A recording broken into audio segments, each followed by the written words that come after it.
और अब से थोड़ी देर पहले पंजाब के जालंधर में प्रधानमंत्री मोदी ने फिर बजट के कुछ अहम हिस्से समझाए, बताया कैसे ये बजट देश के युवा, किसान, महिलाओं, छोटे उद्योग, बड़े उद्योगों, टूरिज्म और मैन्युफैक्चरिंग से लेकर रक्षा क्षेत्र में भी 2047 के विकसित भारत की नींव रखेगा। आज जालंधर के दौरे पर, पंजाब के दौरे पर गए हुए हैं प्रधानमंत्री नरेंद्र मोदी और वहाँ उन्होंने ये डेरा सचखंड के में जाकर शीश नवाया और उसके बाद संत रविदास जी की कार्यक्रम में जो है आज वहाँ उनको श्रद्धांजलि जो कार्यक्रम दिया जा रहा है उसमें वो सम्मिलित हुए और वहीं पर उन्होंने आज के इस बजट की जो है वो चर्चा भी की है। इससे पहले भी जब वित्त मंत्री का भाषण खत्म हुआ था उसके बाद प्रधानमंत्री ने इसको फ्यूचरिस्टिक बजट बताते हुए ये समझाया था कि कैसे इस बजट के प्रावधानों से आने वाले जो भारत के लक्ष्य हैं उनको हासिल करने में गति मिलेगी।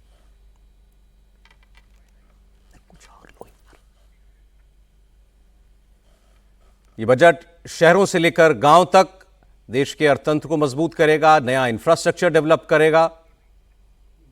केंद्र सरकार बजट को रिफॉर्मेटिव बता रही है, लेकिन विपक्ष को इस बार के बजट में खामियां ही खामियां नजर आ रही हैं। वो इसे चुनावी बजट बता रहा है। राहुल गांधी ने बजट पर ऑन कैमरा तो खास प्रतिक्रिया नहीं दी, लेकिन उन्होंने एक ट्वीट किया। राहुल गांधी ने मोटे तौर पर बजट को दृष्टिहीन बताया, कहा कि सरकार ने युवाओं की बेरोजगारी, किसानों के संकट, गिरती हुई मैन्युफैक्चरिंग पर आंखें मूंदी हुई हैं। ये राहुल गांधी का ट्वीट है जो आपने देखा। और आप देखिए प्रधानमंत्री ने बजट को लेकर क्या कहा। ये बजट गरीब, अन्नदाता, युवा शक्ति और नारी शक्ति को और सशक्त करने वाला बजट है। ये बजट गांव को मजबूत करने का बजट है। ये किसान की आय बढ़ाने वाला बजट है। ये आत्मनिर्भर भारत को, मेक इन इंडिया को बढ़ावा देने वाला बजट है। साथियों, बीते वर्षों में हमारी सरकार ने सड़क, पुल, बिजली, पानी, रेल, गरीबों के घर, सिंचाई, ऐसे हर इंफ्रास्ट्रक्चर में अभूतपूर्व निवेश किया है। इस बजट में ऐसे कामों के लिए पहले से भी अधिक यानी 17 लाख करोड़ रुपए का प्रावधान किया गया है। इससे गांव, गरीब, किसान, नौजवान सभी को फायदा होगा। इंफ्रास्ट्रक्चर निर्माण पर लगने वाला हर रुपया रोजगार के अनेक नए अवसर बनाता है। गांव में गरीब का घर बनता है तो मिस्त्री हो, गाड़ी वाले हो, स्थानीय दुकानदार हो, सबको फायदा होता है। गांव की सड़कें अच्छी होगी तो मंडी तक उपज पहुंचाना आसान होगा और इन सब का फायदा यहां आप सभी को मिलेगा। साथियों, बीते सालों में हमारी सरकार ने गरीबों और मध्यम वर्ग को सस्ता और अच्छा इलाज देने में बहुत ध्यान दिया है।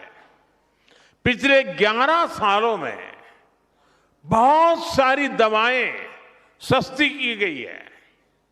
गरीबों को और बुजुर्गों को मुफ्त इलाज की सुविधाएं दी गई है। इस बजट में इसी संवेदनशीलता के साथ और भी महत्वपूर्ण निर्णय लिए गए हैं। कैंसर के इलाज को और सस्ता करने के लिए अनेक कैंसर दवाओं को और सस्ता किया गया है। कई ऐसी और बीमारियां हैं जिनकी दवाएं विदेशों से मंगानी पड़ती हैं, गरीब और मिडिल क्लास के लिए इतनी महंगी दवाएं पहुंच से बाहर होती हैं, ऐसी अनेक दवाओं को भी अब और सस्ता किया गया है। साथियों, इस बजट का बहुत अधिक फोकस जालंधर, लुधियाना, होशियारपुर जैसे देश के अनेक शहरों को विकास का बड़ा केंद्र बनाने पर है। ऐसे शहरों के विकास के लिए बहुत बड़े प्रावधान किए गए हैं। पंजाब तो देश के उन राज्यों में है जहां किसानों के साथ साथ छोटे छोटे उद्योगों की, एमएसएमईज की एक समृद्ध परंपरा है।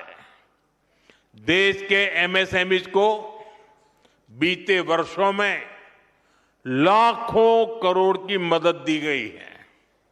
इस बजट में भी एमएसएमईज के लिए हजारों करोड़ रुपए के फंड की व्यवस्था की गई है। बीते वर्षों में भारत का एक्सपोर्ट बहुत अधिक बढ़ा है। इस बजट में भी निर्यातकों के लिए, एक्सपोर्टर के लिए अनेक बड़ी घोषणाएं की गई है। साथियों, भारत अब दुनिया के बड़े कपड़ा और वस्त्र निर्यातकों में से एक बन रहा है।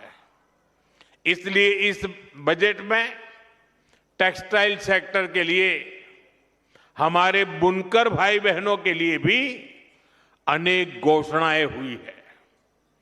महात्मा गांधी ग्राम स्वराज अभियान से हमारे गांवों में जो बुनकर है, हथकरघा और हस्तशिल्प से जुड़े साथी हैं, उनको बहुत फायदा होगा।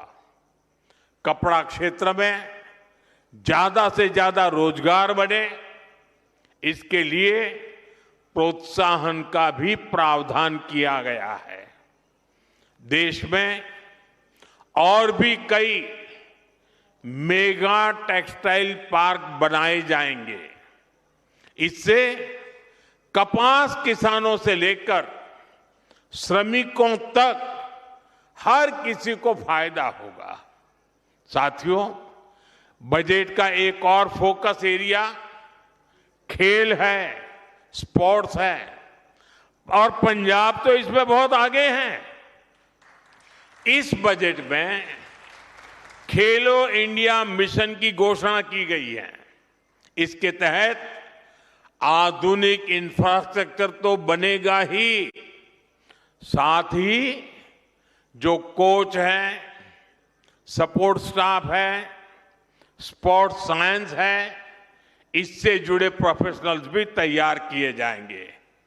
साथियों, बजट से कुछ दिन पहले ही देश की अर्थव्यवस्था में नई ऊर्जा भरने वाला एक और ऐतिहासिक काम हुआ है। भारत और यूरोपियन यूनियन के बीच ट्रेड डील पर सहमति बनी है और सारी दुनिया कह रही है मदर ऑफ ऑल डील। आज पूरी दुनिया में हर तरफ इसकी बड़ी चर्चा है।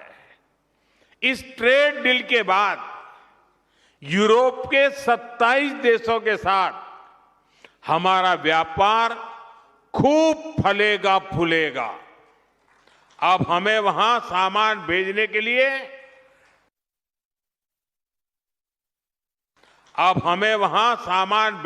लिए टैक्स ना के बराबर देना पड़ेगा।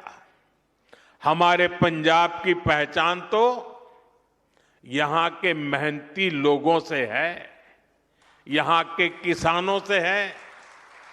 पंजाब को स्किल्ड युवाओं के लिए जाना जाता है। ट्रेड डील से हमारे पंजाब के भाई बहनों को बहुत फायदा होने वाला है।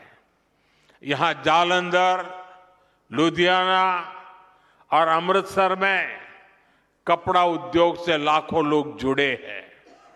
अब पंजाब के टेक्सटाइल सेक्टर को नए और बड़े बाजार मिलेंगे। 27 देश खुल गए हैं।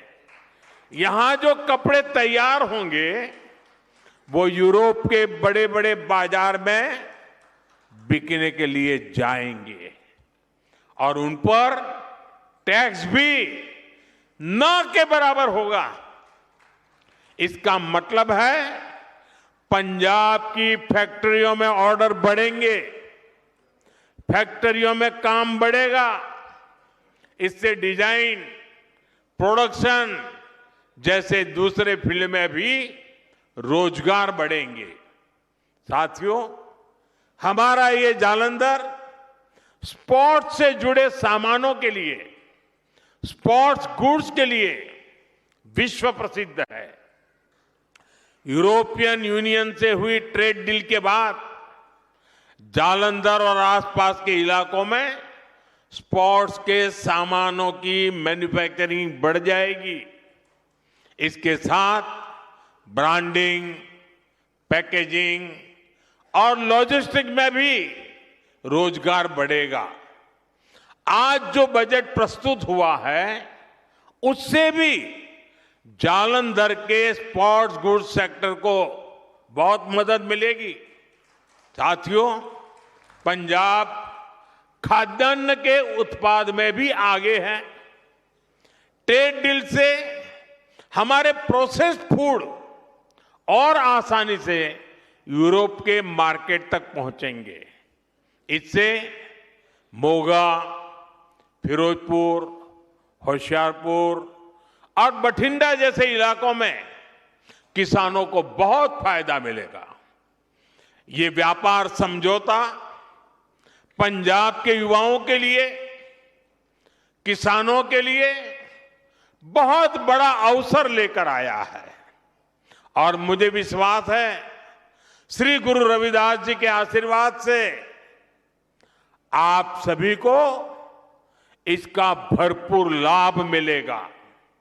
साथियों, इस अवसर पर मैं अपने देश के उद्यमियों, मैन्युफैक्चरर्स और प्रोडक्शन से जुड़े सभी लोगों से एक अपील करना चाहता हूं।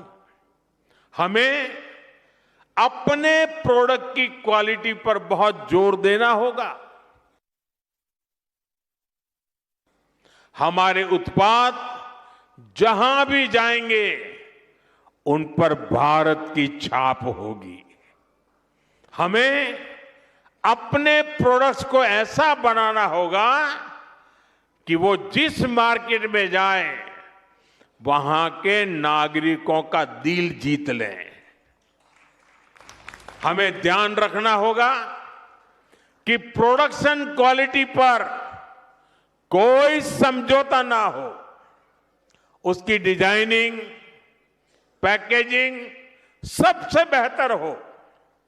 हमारे प्रोडक्ट वहां के नागरिकों की जरूरत के हिसाब से हो और लोगों को लगे कि अगर ये सामान भारत में बना है तो ये वैल्यू फॉर मनी है। आज ग्लोबल मार्केट में कंपटीशन बहुत ज्यादा है। अगर हम क्वालिटी प्रोडक्ट नहीं बनाएंगे तो हमारी जगह कोई और ले लेगा, फिर यह अवसर हमारे हाथ से निकल जाएगा। हमें ये अवसर नहीं जाने देना है। एक समय था जब भारतीय प्रोडक्ट्स अपनी क्वालिटी की वजह से जाने जाते थे, लेकिन गुलामी के लंबे कालखंड में इस पहचान को मिटाने का प्रयास हुआ। हमें भारत की उसी पहचान को फिर से स्थापित करना है। हमें पूरी ताकत लगानी है कि हम अपने प्रोडक्ट की क्वालिटी ज्यादा से ज्यादा बढ़ाएं ताकि हम उस मार्केट के रूप में स्थायी जगह बना सके, लोगों का दिल जीत सके।